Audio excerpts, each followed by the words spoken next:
కళమారుతున్న జీవితం కలతలోకి జారెనా కలలు గన్న కనులకు నీటి చెమ్మ తగిలెనా వెలుతురైన ప్రతిదినం చూపుతోంద వేదన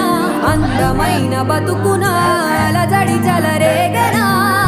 ఏమిటి నీ పాపం ఏమిటి నీ నేరం చీకటి ముసిరిందే చిటికల్లోనా తీరదు నీ శోకం